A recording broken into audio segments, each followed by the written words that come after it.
Hey. Hey. What's the deal? We keep it real. We unleash, y'all know what it is. We unleash, you gon' get out of biz. We unleash, we gon' show off the skills for real. So tune in for advice and news every Saturday night if you like the truth. We stand up for your rights and rules. Saturdays at 5, we'll fight for you. Skeeter and GQ for LGBTQ. We keep it simple, but keep it equal. Skeeter and GQ for LGBTQ. We keep it simple, but keep it equal. Love what's love. Love what's love. Love what's love. Love what's love. Hello, social media world. Hello, Facebook world, Zoom world. This is Unleashed Thursday with yours truly, Davin Clemons and Gwen Clemons. And we are here with two phenomenal women. Who runs the world? Girls. And so they will introduce themselves shortly, but we are here telling everyone to share this video. Share. Unleashed Thursday. We have a great show before you. Listen to Black women and trust Black women. Yes, sir. Well, what's going on, social media land and everybody in the sound of my voice? As Davin said, we need you to share this video, tag your friends. I got a watch party going. So we got a great dynamic show tonight. And we look forward to you getting so much information with us tonight. So Facebook, get on my nerves. Always buffering and lagging behind and want to cut your video off, okay? So we have two of my good friends. So not only are they guests tonight, they are my good friends, and I'm so happy that you all are here with us. And I'm just ashamed that it took so long for us to get y'all on this show. What y'all been doing? What took so long for y'all busy. Y'all It's a shame. What took so long for you guys to get on Unleashed Thursday? Not sure. Let me tell you, y'all. We ain't big enough for y'all. I mean, like, what's going on? We're trying to catch up to you. And rolling. I see the guest list. I'll be like, whoa. We are trying to catch up. To be asked. So what's really good is that you all have really played an integral part in our media company by using your voice, your expert position on topics that I call on you to write. Monika, you was like a guest columnist all of 19, and I wore you out. And I know, I enjoyed it. I call on Dr. Foster to add value to, whatever that month issue is going to be about. You never let me down. You've never failed. And it's always like a home run. So it's good to have connection and people that you can reach out to, not just to use, but to ask them, hey, I need some help. Yeah. And absolutely. What's so good about it is that from the time I met both of you, it's been a genuine relationship. We don't talk as much, but we don't have to talk as much. Yeah. It's there. Yeah, it's there. Absolutely. Right. When Even you call, Monika, we met through running. social media. A friend introduced us, and we met, and we family now. So hey, bring y'all on in. So we just want people to know that what you all are, what you all doing, and just help our community with some good sound advice and some good live experience that you all have. And I know that y'all gonna bless somebody tonight. So we're gonna give you some shameless plugs. So we'll let you go first, Dr. Foster, to plug it in, and we'll let you have it, Monika. Well, okay. Thank you all so much, first of all, for having me. I honor you guys. I respect you guys so much, just on so many different layers, what you do in your own community, what you also do for our denomination. I look up to both of you also. Thank you for having me. For those of you all who I may not met over there in social media land, I am Dr. Lakara Foster. I am a minister with the Vision Cathedral of Atlanta. I am also a psychic medium, which is my full-time job. And I enjoy every single bit of what God has given me to do in terms of healing and bringing closure and peace to people. And that's what I have. Wonderful. You're next, Miss Pickett. Oh, well, thank you. Well, first of all, I have to say I'm so honored. Again, I feel like, I was telling another host, I feel like I done moved up like George and Wheezy, honey. Y'all are just so amazing, just professionally and personally. And, it's interesting because we were connected through someone from social media, and we connected, and your spirit is so beautiful. And, I was like, when I met you, I was like, you stuck with me now. And then, I don't know if you ever realized that when we connected and I started writing, and then you put me on the cover of one of the magazines, I just, to be honored and uplifted by your own is such an amazing thing that I will just, whenever you call me, I will always come running. So, you have given us a space to share our voices for our community, and we appreciate you. We are proud of you. Again, for those of you who don't know me as well, I am an independent author, which we call an indie author. I decided to self-publish, and my first book, the second edition, Pretty Boy Blue, just became a #1 international bestseller on Amazon for lesbian romance. So, yeah, I love it. So that's who I am. And you just made me, both of you made me have like an epiphany when I was really, really just like working on myself, and some of the teachings that the thought leaders was just throwing around, like whoever I listened to, they would always have this in whatever the lesson was. It's like about the people that you're connected to, and a lot of times we get real guilty when you think about like changing your circle and just being mindful of your connections, not to say it's like not wanting to be average. That's what I say. So, and I think that I don't want to be average, and looking at your friends and who you're surrounded by, because you're most like the 6 people that you spend the most time with. That's real good. Right.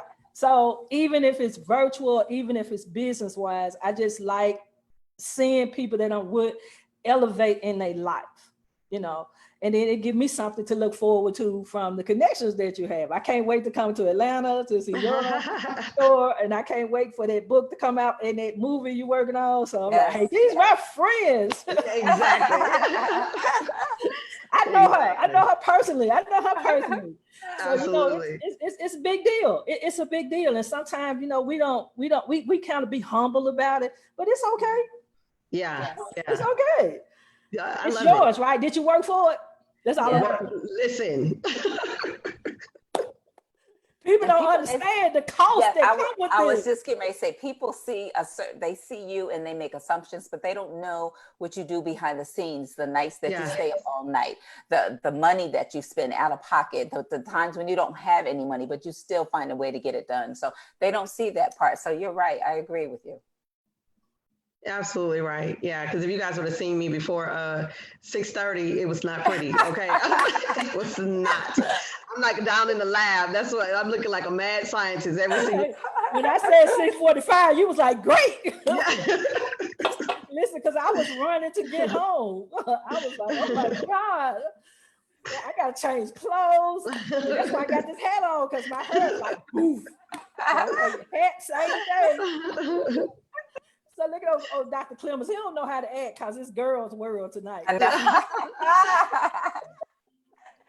So let's get the conversation started. Let's talk about this thing that we know as the gift. And Steve Harvey, in his book, he defined the gift as something that you can do effortlessly, and something that you can do natural, and something that God has planted in you. So let's talk about the gifts that God has planted in you to open up the doors that you have walked through in these last couple of years.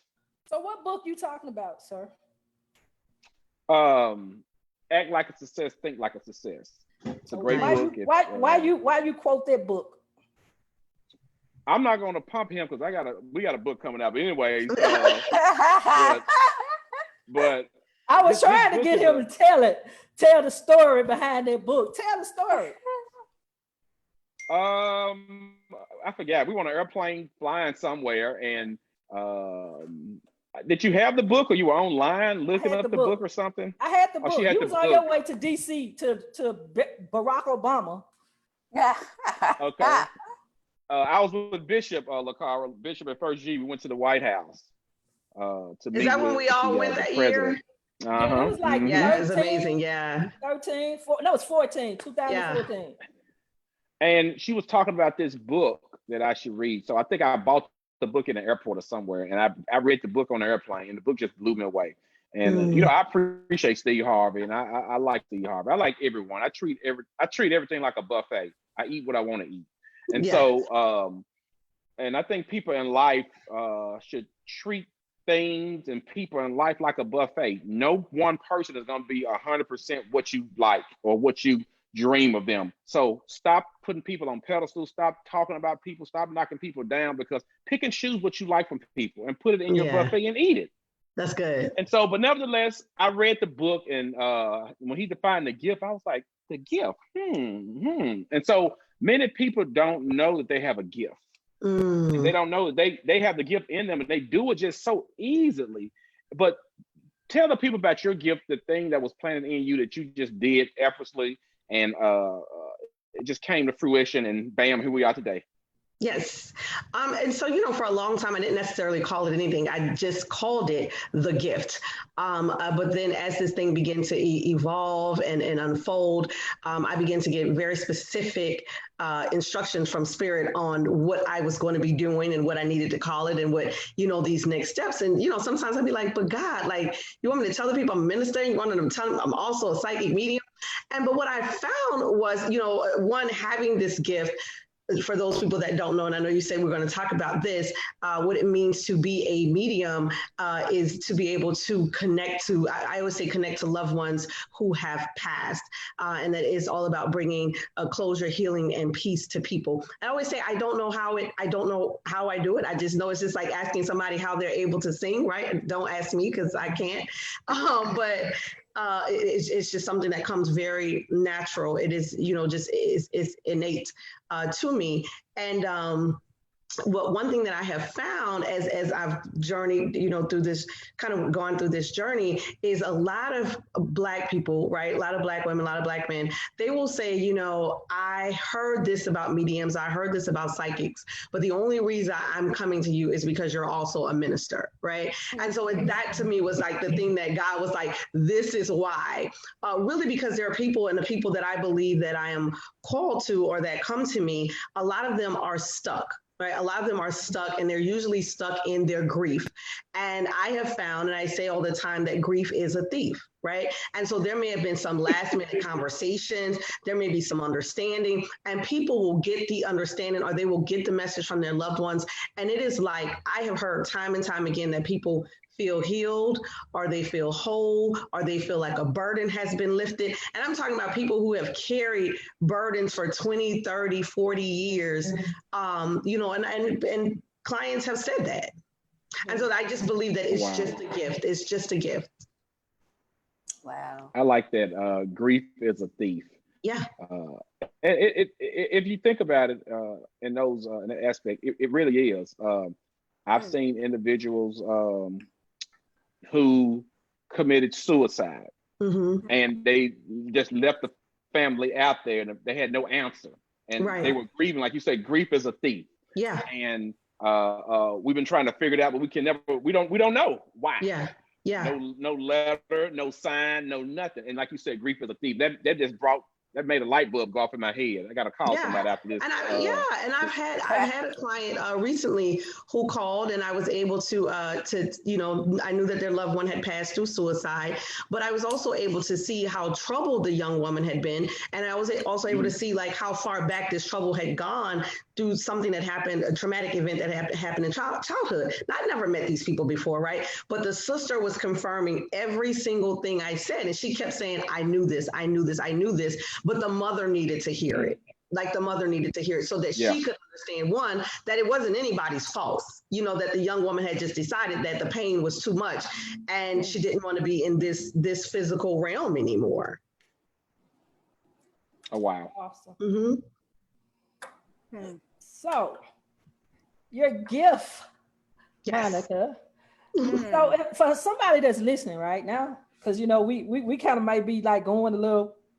I don't want to go too far, you know. Sometimes when I you do. start, oh, okay, I do. hey, let's do it then. Because sometimes people, you know, this is not a familiar conversation, and you got to be with your tribe and to even start deep diving into physical places, into like they say, they're like dimensions.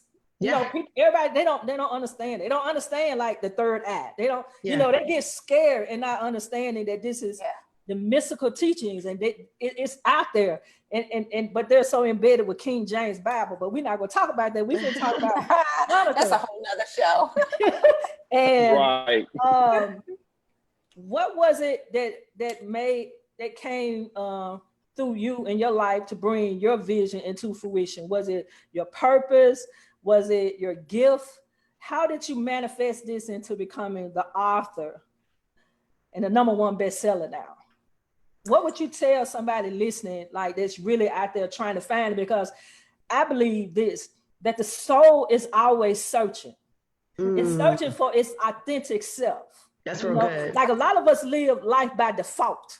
You know, because everything that we know, somebody told us. And it started real early, you know, even with your gender identity and gender expression, they tell you what girls do, they tell you what boys do. And if a girl try to do something what a boy do, they you're not a boy, you're a girl. Put the dress on. So a lot of our lives is already manufactured by default. That's good. So what was it for you, Monica? Well, you know, I often would call myself an accidental author because I didn't plan on being an author. I was an administrator at the Chicago School Board, and in about 2011, I had a stroke, and I had to learn how to walk again. And being, you know, in cold Chicago, I was housebound, and I was thinking to myself, oh my gosh, you know, I've never allowed myself to be put in a box or labeled.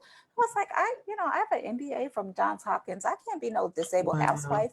So how can I recreate myself? And so I decided, you know, because I was housebound, I couldn't go out other than therapy. And I was married at the time. And so I started journaling. And that became a very cathartic process. And as I started reading it, I was like, wow, this is good. So, you know, maybe I can recreate myself this way, you know. And I did a focus group, and, you know, most people don't know that I financed the first edition of Pretty Boy Blue with a GoFundMe page, because at the time I was married.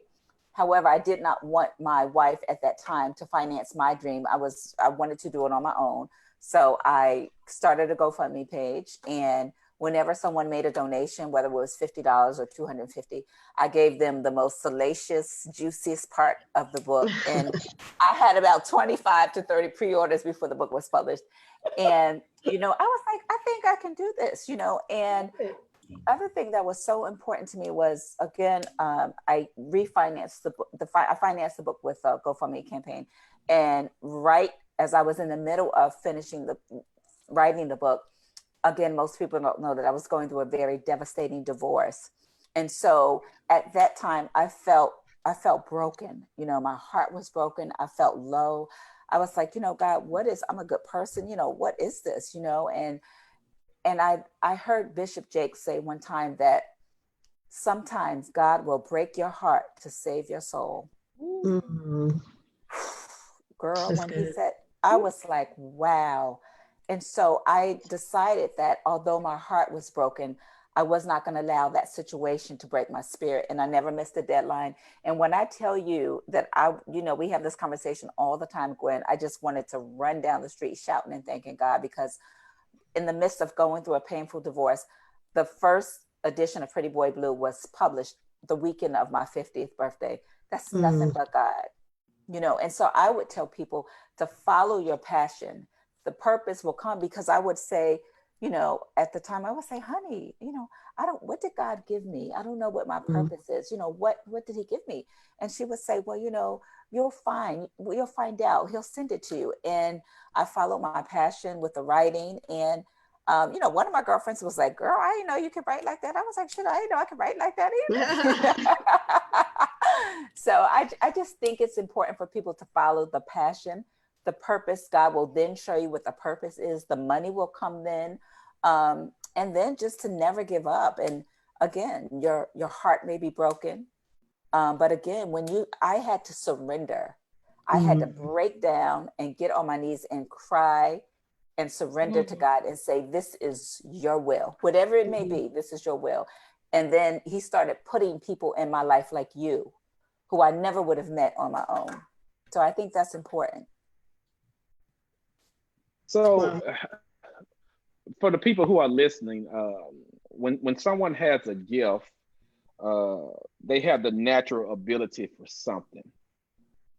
So with that being said, life is hard, very hard. You just heard stories of these women, but don't let nothing get in the way of your destination. I mean, you can't let nothing get in the way. I mean, like, period. Because that gift, even if you're suffering, you're sick, the gift ain't going nowhere. It's in you. It's ready to come out. And so you just got to get a little strength and get with God and do God's will. We talked about God's will last night with the prodigal son. And we talked about how lavish living and go spending money out on prostitutes and all these things. And that wasn't God's will. That was his will. But my point is, God will take you to places that you would never think of in your life. And child, I almost flipped this computer over hearing y'all story. So let's move to the next question. Come on.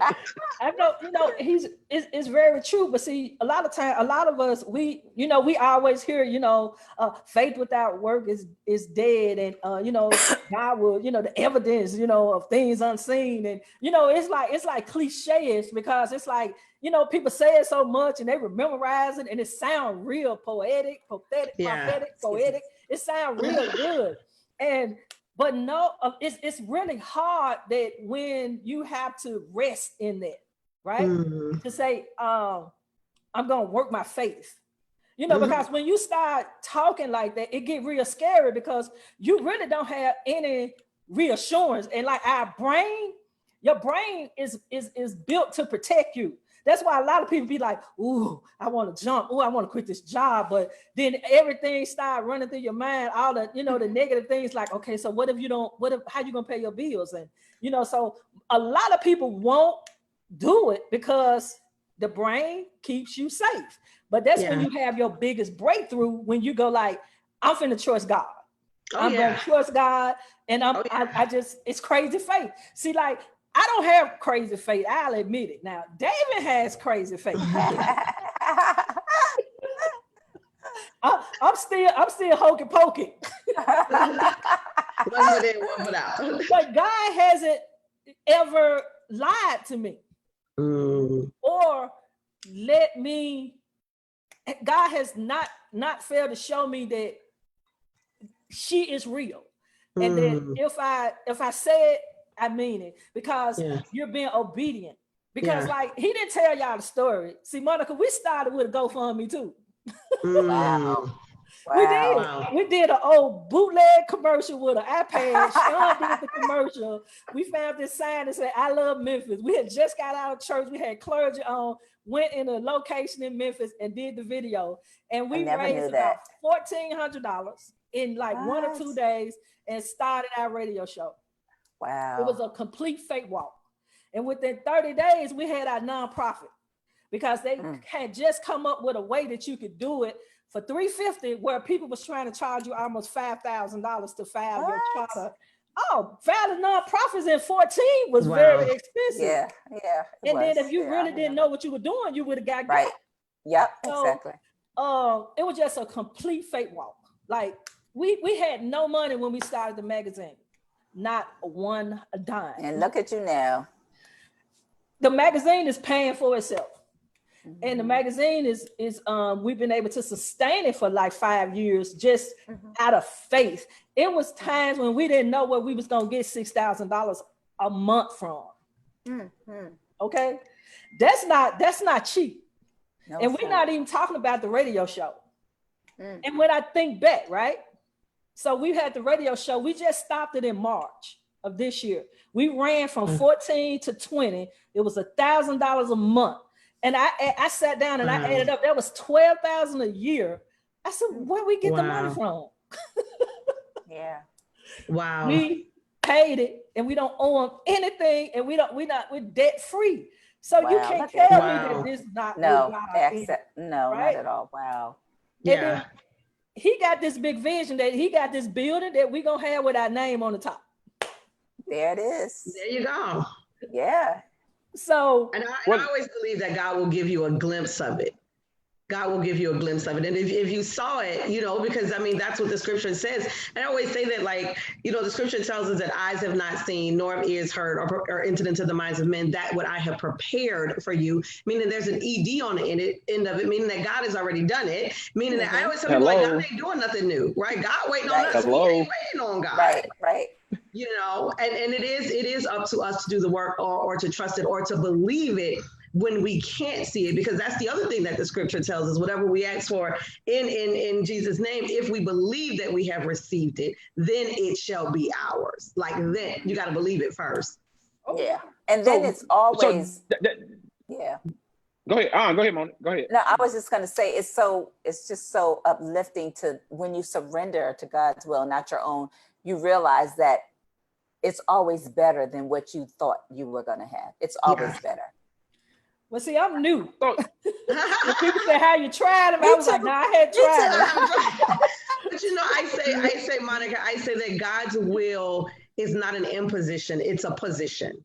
Because God's not going to impose God's self on us at all. Right. And so even when we want something, when we desire something, to initiate that is to ask for it. And so many people don't even ask for it. So then you can't initiate the thing that God has for you.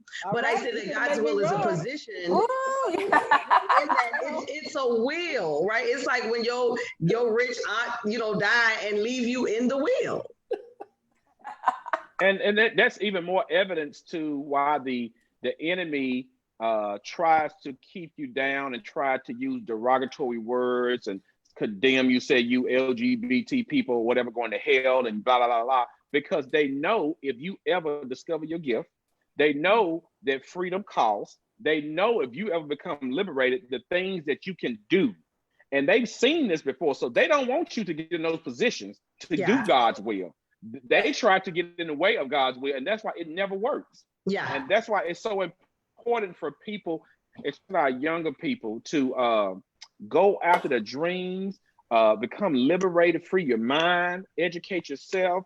I'm all for that, because we're in a time now where we need more Black doctors, Black lawyers, out here, Black politicians, younger people to do this work, because we can't believe everything that they tell us. Right. We can't go and get these vaccines that they make for us if we don't have any Black people in the lab making a vaccine. So that's why we have to be on the front line and get in these schools and because if I knew what I know now, I would have been in med school in those labs making cures for our people. We need more Black people making these COVID-19 cures, because I'm not going to take no vaccine, a bunch of white folks making it. No. Absolutely not. I know that's right. I need some Black doctors in the room making this vaccine and come out and talk to the Black people. Yeah. So, we have a lot of work to do, but let's get to the meat and potatoes, though. Yeah.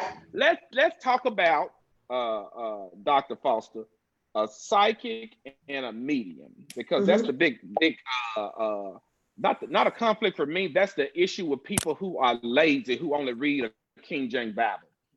That's their issue, because they lazy. That's all they read is the King James Bible, in the words of my mother. For people who listen, if you read a Bible day in and day out, and that's all you read, you're lazy. So back to my point.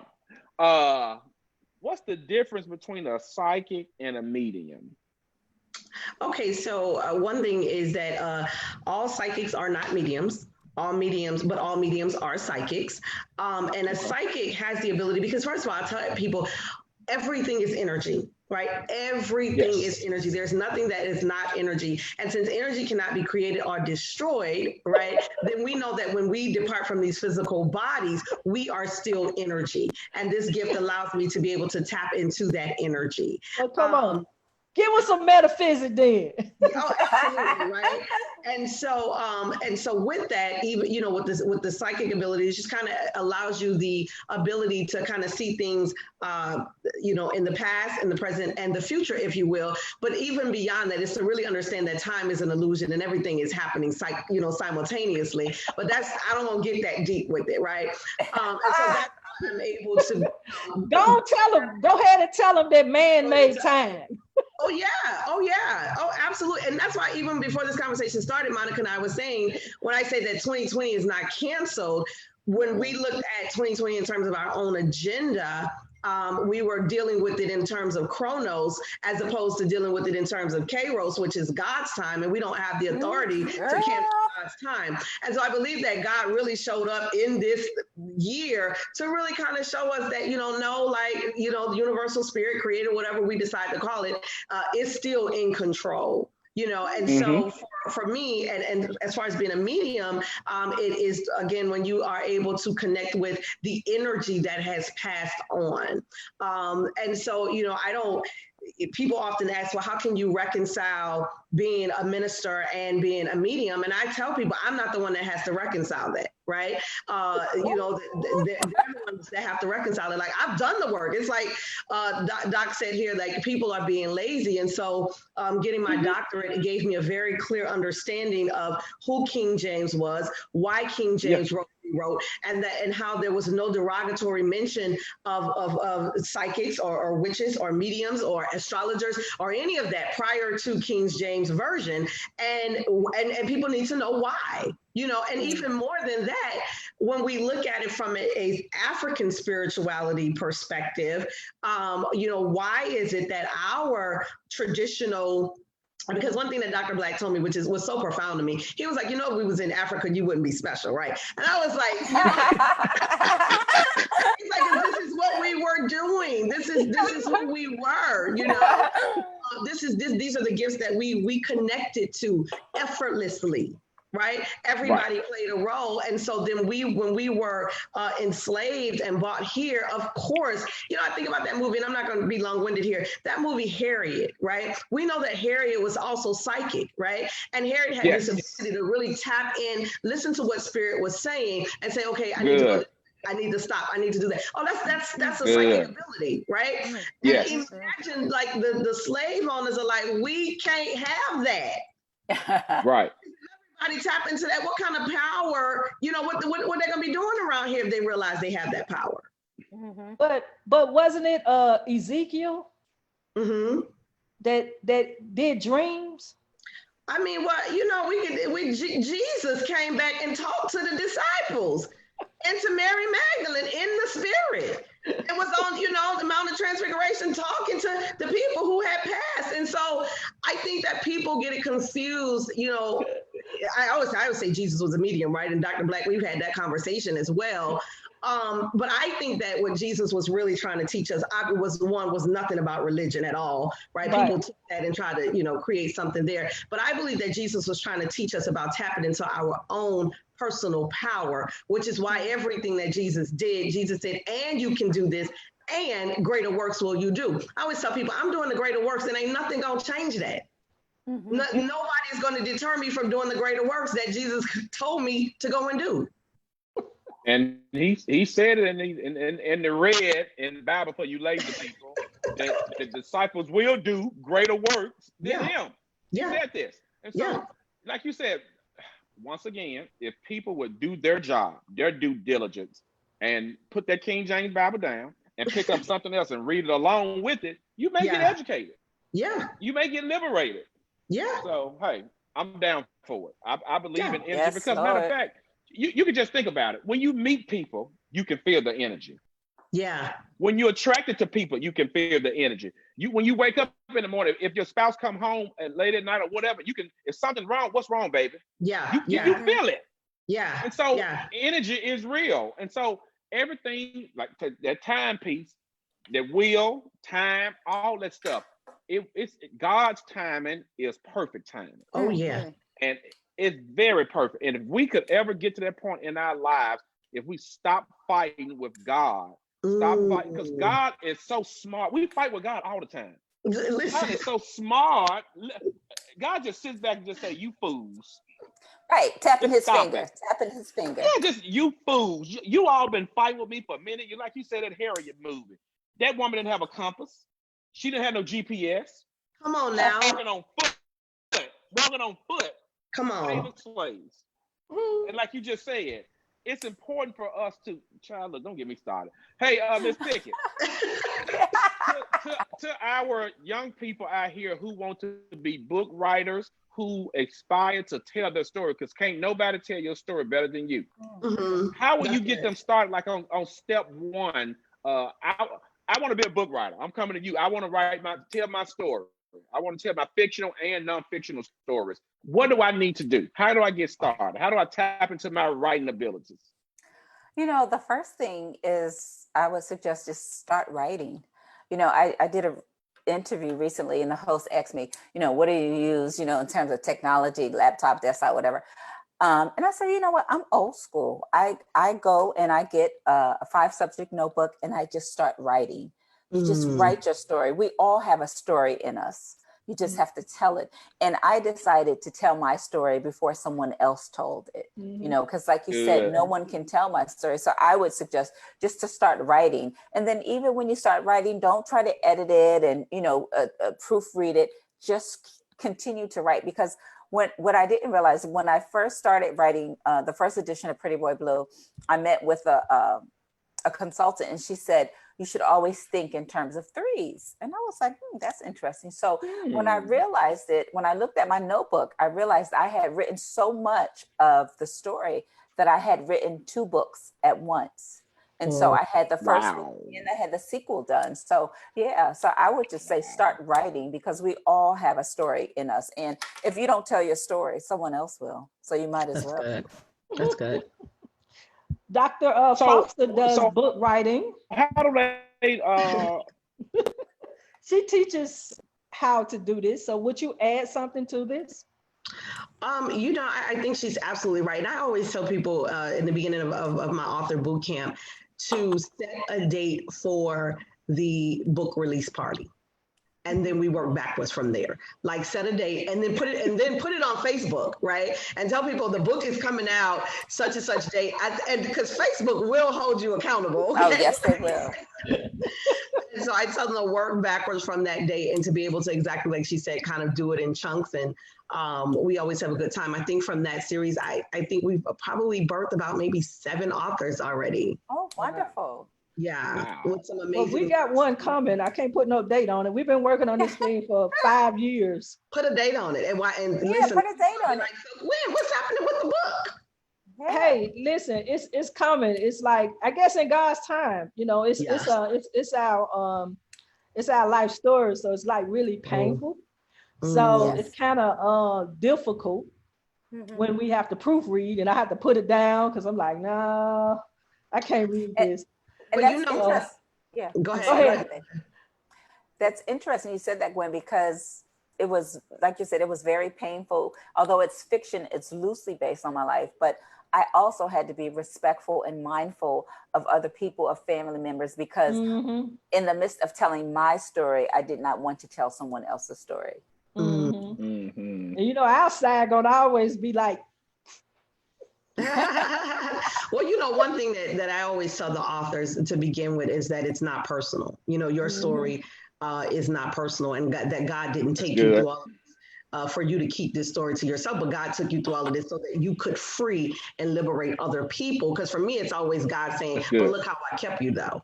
But look how I kept you. And so other people need to see and hear that. And you don't know how many people, you know, are tied to you writing this book and needing to get free.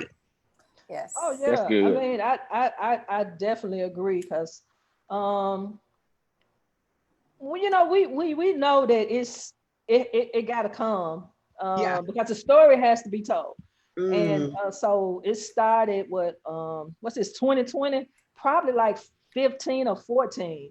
Wow. And I think we're kind of at the end now. We're working with a ghostwriter.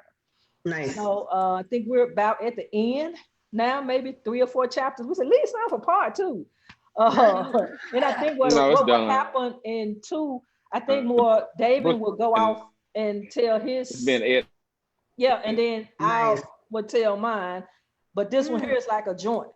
So it's real interesting. So just hold on, it's coming. Yeah, okay. I love how you guys do like everything together. It was. I told my friends yesterday. I was over my friend's house, and both of their sons were there, and they're both 19 and 20 or something like that. And I was like, I want a son. I was like, but I want them to be grown already, though. I don't want to raise those. Girl. So I love that. I love that. I admire that about you guys. Yeah, I know. I don't know. I think he just sent me a text saying my internet is freezing. Your internet is freezing. He froze up. I think I need a new modem because I've had this modem a while. Okay. And so I kind of noticed now it's not giving me the speed that I need for some reason. But it's you. Yeah, you're not frozen on mine. Yeah, I can see. He's gone. So I'll wait on him to pop back in. His internet it's your internet, sir, was messing up the other day. You back? It's messing up? It's you. You froze up. Oh, I thought it was you. No, you. So my next question to you both is that, you know, in life, you're going to always have opposition. And you kind of touched on it a little bit, but you didn't dig deep. So how do you handle your critics? And how do you know what you're doing with handling them is working? So people always like, you know, Monika, you kind of write, you know, erotic, you know, adult stuff. And you will have people that will find fault in you writing erotic material. Hey, I love it. Okay. You know, Sean read it in like one day. I was like, oh, that's my pearl. So how do you handle that? I've never been a very religious person. I've always been very spiritual, and I was blessed with a very healthy sense of self-awareness. I came out at the age of 13 in the early 80s to everyone, family, teachers, friends, everyone. And so, you know, I think that even though I've never been very religious, but spiritual, you know, that I know that God created me as I am, and I am a child of God, and no one can judge me. You know, I've done interviews where people would ask me that question. Well, how are you going to write erotica? And I didn't plan to write erotica. I think my imagination just got away from me. But right. Yeah. But you know, my thing is like, stop. You know, one host was like, okay, you just mentioned God and spirituality, and you are, you know, your book falls into the genre of erotica. And she was like, you know, the church people gonna come for you. I said, please let the church people, quote unquote, the church people, please call up here, because you're not God. Stop judging people. And when you look at who, you know, Jesus hung around with, I mean, you're not God. And stop judging me. So I've never had a problem with the critics, because again, you know, we all have a story to tell, and I would welcome it, because like I said, you know, in the book I write about assumptions in the Black family, the Black church, you know, in the Black church, you know, you want to judge members of the LGBTQ community, but you know, you have an uncle or the pastor who's been molesting the choir boys for generations. You don't want it with me. Please call up here. You don't want it. So what about you, Dr. Foster? You know, I think that the journey has been just so interesting. And I can't say that I'm surprised, you know, that people have said what they said, but I will say this, and I think, Gwen, you and I talked about this, that one of the prophets who used to attend the church went over to her house, and she was praying over me. And she said, you know, she said, they don't even know who you are. And this was before I had even mentioned anything to anybody. And she said, but they're gonna They're going to talk about you. You know, she said, they're going to say things about you. And she put her hands over my ears. She said, but you're not going to hear it. And she put her hands over my eyes. She said, and you're not going to see it. Right. So when I tell you, I didn't know that people were talking and people were saying, I was just like doing my little interviews and doing my little, and let me tell you what happened. And this is one of the most profound things happened. When somebody from the church came up to me and they apologized. And they said, you know, I really want to apologize because I'm somebody that had something to say about it. And, you know, I've kind of had this epiphany and I realized like how big God really is and we can't put God in a box. I would have never known that this person had said anything, you know. And so back, it was like last May. And God was like, okay, you ready? Because it's about to get real, right? So whenever I hear that, and I'm like, okay, I don't know what God's about to do next, but let me go and put my seatbelt on. And it was right after I had got, I think either right before or right after I got. Can you hear me? Everybody's freezing. Yeah, I'm not hired by my church, right? I'm even as the director of women's. I am not hired. Can you hear me? Yeah, we hear you. Yes, Got a little buffering. But we hear you. Yes, so I am not hired by my church. So I said that the article was complete clickbait, right? Well, to date, the article probably has been shared 100,000 times, right? Wow. But what's so powerful about that is people will call me, and my phone was just blowing up. And even First G called and he said, "Hey," "You okay?" I said, "I'm having a cocktail. What y'all doing over there?" My phone, I'm talking about appointments was filling up and people were buying and stuff. It was so like, God was like, I asked you if you were ready. And so people were saying like, you know, oh, she's this and she's that. But I cannot focus on when you get clear. And I said this when I turned 35 and I was writing my second book, Monika. I said, when you get clear on what God called you to do, the first thing you realize is how much time you wasted caring about what other people think. Exactly. First thing. And when you get that clear, like when I tell y'all, listen, I can't even, I don't cuss on this, but I don't care. They can preach against it, they can speak against it, they can write about it. I am so clear on this mission, the soul mission, Gwen, that we talked about, the mission of my soul that God has called me to do. And I'm not missing none of the blessings that is attached to it. None at all. You know, that reminds me of this book I read, and I still go back and I have to read it again because it's above me. So I have to take my time, you know, so that I can really comprehend what I'm reading. Yeah. It's Gary Zukav. If you ever get a chance to read it, it was one of Oprah's book club.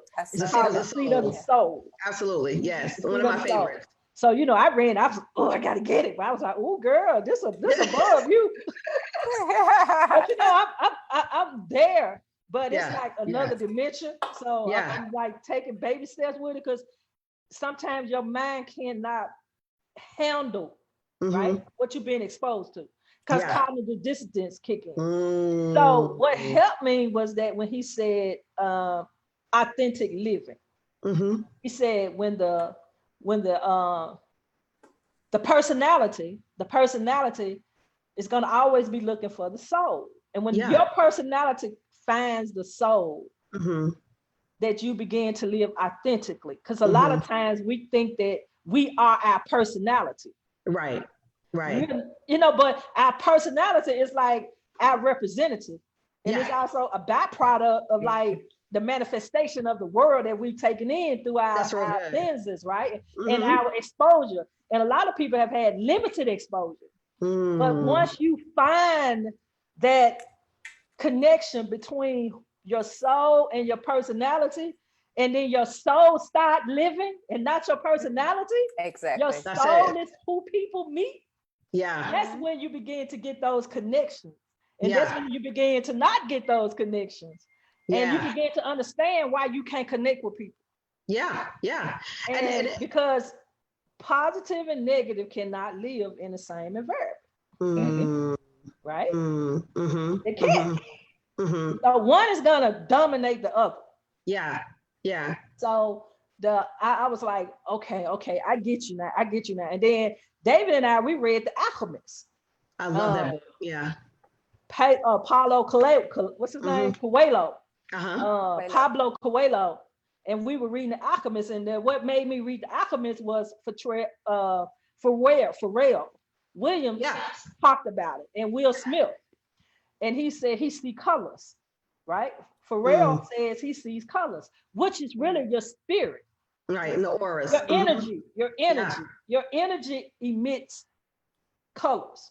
You know, if you did an infrared, it will show.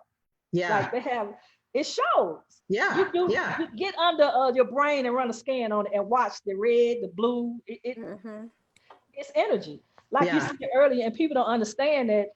And so, Monika, how do you deal with adding those elements? Because you said earlier that you was, more spiritual and not religious. And I say I'm both. You know, I'm equally, and I don't think I got to fight with either one. Right. Because I'm real curious. I'm a Virgo, so right? We gonna question you to death. Why? Yeah. And like for me, I've always been taught that you don't question God. That's what my grandparents and great grandparents and my mom and them, you blasphemy. Like, girl, sit down.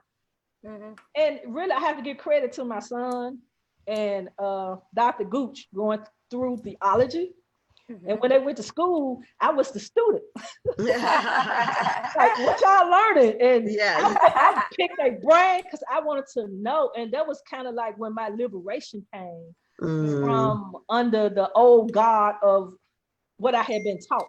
And that opened up me to becoming, to explore, like to get out there and to seek, because I wanted to find out what all this was about. Like, why am I here?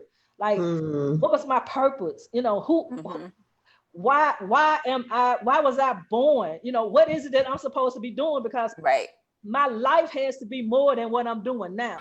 And that just set my soul on fire when I began to start being led, like you said, Monika, being introduced to people, introduced to information, and it started manifesting in my life. And now it's like, I know it's real because I can't slow down. It's like, we're like growing. And when you think like you said the other day, Monika, oh my God, everything is just opening up for me. Your interviews, you're being featured here and there. Your book is soaring. And that's like the evidence of what you're doing.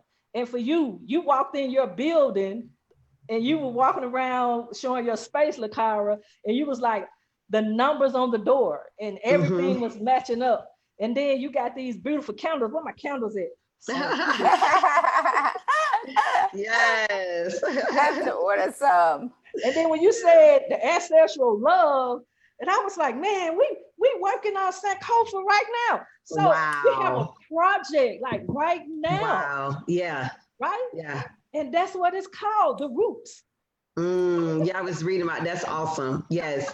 Yes. So there are amazing. no accidents. There are no accidents. There are no I better accidents. get y'all one. I'm gonna order mine. Lord knows I need it. Listen, that love one has been like the bestseller, and honey, the testimonials coming from the love one. I'm like, Lord, I said, let me go make me a love candle. Let me make my own love. I'm gonna make y'all curse. We curse and preach. Oh Lord. So, there was this big argument about sage. That is witchcraft. Are we not like brainwashed? Did colonialism do a number on us? Or A complete number. And I would be interested to see, and I've said this over the last couple of months, I would be interested to see, because I don't know if there's been any research or documentation, just kind of like the correlation between religion and mental illness. Ooh. Wow. I would really be, because I think that as African-American people, like you said, the dissonance, there has to be some type of research or something done that speaks to the misalignment of the information that we're giving versus what our souls, our spirits are, this ancestral DNA, this ancestral memory. One of my friends, she held this thing side by side, was this clip of these people dancing in Africa, and these people that were dancing in the church, and how exactly alike it was, right? And it's like, we don't forget that. Like, our souls don't forget that. Right. But it's like people continuing to kind of tell you, this is demonic, and this is, it ain't no devil. And I don't know, that's gonna hurt some people's feelings, but the only demonic thing is our thoughts. I agree. And the only hell that exists is the one that we create for ourselves right here on earth. Yeah, I know Dr. Black was on the radio show one time, and he made us just get up and just say, hey, you can have the show. Just have the show. It's yours. He said, you don't have to die to get to heaven. I was like, what? He said, people wait all their life to die to get to heaven. Let me tell you. You can't get to heaven if you don't make heaven like right now in your life. I said like, what? We went to commercial break. We came back. I said, what you saying, right? Yeah. Explain it, a little more. He said, your heaven is like you said, 2020 not cancer. Yeah. Outside of me catching corona, this has been really good for me. Yeah. Right. Yeah. I say almost every reading when I'm consulting with people, that our loved ones come to tell us that we don't have to, like, they're in heaven. And then what they're experiencing is unconditional love. But we don't have to wait. We don't have to die to experience what they're experiencing. In fact, we should experience it while we're here. That's what they come back to say. Don't wait till you get on this side to experience all the goodness that love offers, right? Like, we confirm that, grandma's here and grandpa's here, and the way spirit comes, and, anybody that has had a reading will testify to you, like, there are things that'll come up that I haven't, there's no way that I could know. And people say that all the time. So when they get that confirmation that their loved ones are fine, their loved ones are saying, now go and live, right? Don't kill yourself with grief trying to get on this side, because it's inevitable that we're going to meet them on the other side. Right. It's absolutely inevitable. But until that time, they want us to live, because life is short. And I say that all the time, whether it's 8 days or 80 years, that time flies by. It does. Dr. Black was absolutely right. I said that all the time. Don't wait to die to get to heaven. Woo. And matter of fact, the people who chastise us and criticize us and call us derogatory names like witches and all this other stuff, and they're not doing nothing. They haven't done anything. Nothing. They're miserable. Yeah, I can't argue with that. Dr. Black said last week, if you argue with a fool, I think he said, did he call you a fool if you argue with a fool? Wow. I got to call him and ask him. He said, if you argue with a fool, he said, you a fool. Yeah. I had a young lady call me, and she told me that she does the emails or something with the church, and she said, there people email, about there being a psychic at the church, and I was so tickled. I said, y'all, yesterday I probably got an order for about 35 candles. That's a small part of what I do, right? Do the candles, put the orders out. Yeah, I do readings all day. I'm getting this store together. I said, I wish I had time to send an email about something that ain't had nothing to do with me. I just ain't got that kind of time. Right. Who are these people with that kind of time that you can sit out and construct an email about something that has nothing to do with you? But I got the email. Right. I got the email. That's how it always is. And I remember, and I want y'all to chime in on this. We was like really, really like into our like self-help, and we were really trying to find our purpose, like to tie it in. When I say we, it was like me, Davin, and Sean. We was like working this thing. We when I tell you we worked the law of attraction. I love it. Yes, we worked it, and I was like, I wanted one of the people that was really instrumental, and I've outgrown him now, but it was Les Brown, and he was this whole thing. He was talking about being hungry. You got to be hungry. Like, what are you willing to do? Like you said, stay up all night, spending your money, not making money. Because if you're doing it for money, it's not going to work. Right. Because if you're not getting money, you're going to quit. You're going to quit. It can't be for money. because your gift is going to provide the blessing that's going to bring the money. Not the other way around. Because God got to try you out first. Nah. To see if you're going to take care of it. So he was saying, you got to get ready for opposition. Because if you're not ready for opposition, when they attack you, because they're going to attack you, it will take you out. It will take you out. It will make you abort your mission because you're so worried about what your haters say. And if you don't have haters, you ain't doing nothing. You got to have that. And I agree with Dr. Farsa. I mean, it's interesting because I remember I had a colleague who was a new author, and she emailed me and called me, and she was crying because she got some negative reviews on her book. And I tell people I appreciate positive and negative reviews because as a writer, I get to understand if you got the message, if you were with me on the journey. So whether it's negative or positive, I appreciate that as a writer. But, she was outdone and crying and carried on. And I was like, well, did this person write a book? And she was like, she said, no. I said, well, why are you listening to someone who hasn't done what you've done? That's crazy to me. So when you write your book, then that's when we can talk. So you can't criticize me or tell me how to write my book. This is my story, and it's only one story. Tell your story, write your book. Yeah, that's good. That's good. Like we said before, our people have been so damaged and we need repair. And I was listening to the minister, the Honorable Minister Louis Farrakhan, and he said, how can we say we love God when we never seen God before, but we hate our brothers and sisters who we see every day? That's good. And it's really sad that we as Black people fight against each other because none of this stuff has ever worked before. But if we ever unite and create unity amongst each other, and leave religion at home and come in the room and think about liberation of Black folk, we might can get somewhere because this other stuff has never worked.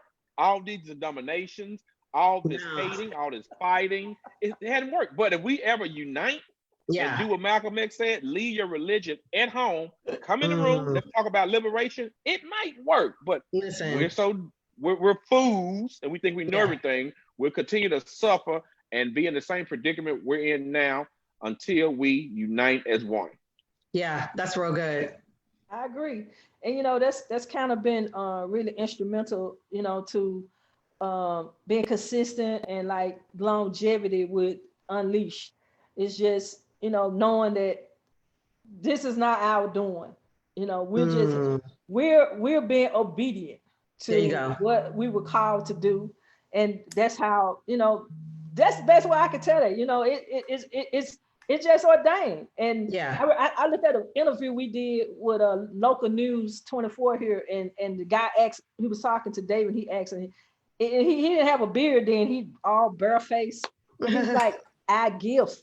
And it's like on our page, and I often go back and look at it because I see how far we've come. And it's true. And it's just I think it's great that your business is called The Gift, because that's like really strong pillars to stand on. And, I think that everybody here, once you understand that, I used to say, you get it. You either gonna get it or you not. And I thank God that I got it. Like I understand and my eyes are open. And I remember when my eyes opened, I said, you mean to tell me that I've been walking around all my life? Wow. Lost. And all I had to do was be obedient. That's all it was that easy. It could have fixed all my troubles. Right. Yeah. But hey, I guess everything happened in its divine time. Absolutely. But before we wrap up, we want to give both of you like parting words to talk about your business again. I'm asking, how can they buy the book? How can they buy the candle? So Monika, you can go first, and then I know y'all, it's your dinner time, and it's my dinner time too. Well, the book, Pretty Boy Blue, the second edition, as well as the sequel, The Darkest Shade of Blue can be purchased from Amazon and Barnes and Nobles. However, for those supporters who would like a signed copy, they can send me a DM, a direct message, and they could send it to my Cash App or PayPal. Cash App is $ Monika and Pickett, and I will send out a signed and wrapped copy. And I'm also working on a screenplay after this last installment of the book. I told you, I got my friends doing big things. I will say first and foremost, it is a joy and a pleasure and a true honor to be connected to each of you. Likewise. I've said it, years ago, change your circle, change your circumstances. And I've watched my own self grow within this connection. For those of you all interested in booking a reading, buying candles, products, my website is www.lakara, Lakara, with the gift. In September, I will be opening up a store in Sandy Springs here in Georgia. And it will be a botanica and books, and I'm calling it the Sankofa Soul Improvement. Wow. So we will be able to do yoga and meditation and talk about the laws of attraction and manifestation and all that good stuff. So we got some amazing things. Every day I'll be like, God, what are we doing? And God, right. This is what we're doing today. Right. So again, that's where people can find me and all the great things that are happening. Awesome. And people don't understand, when you say that, they just don't understand. It's in we'll go to King James. It's in King James Bible, So as a man think it, I'm gonna say so as a woman think it, yes, he or she is. You know? Yeah. Period. Point blank. Period. And that's it, and that's all. Yes. That's just like the essence of the law of attraction, Yeah. And people don't understand that these principles were out long before Christianity, the Bible was put together. Absolutely. Long before the Hindus taught this. Yes. Buddhism taught this. Yes. It was out, like in ancient religion, it was out. Yeah. Right? So, and people think that Christianity owns God. No. All of these things are derived and they're built on from others. And like you said earlier, Davin, before we got all these different denominations. How do you think these denominations started? Yeah. For anybody that's listening, huh? Yeah. Where do you think Church of God in Christ came from?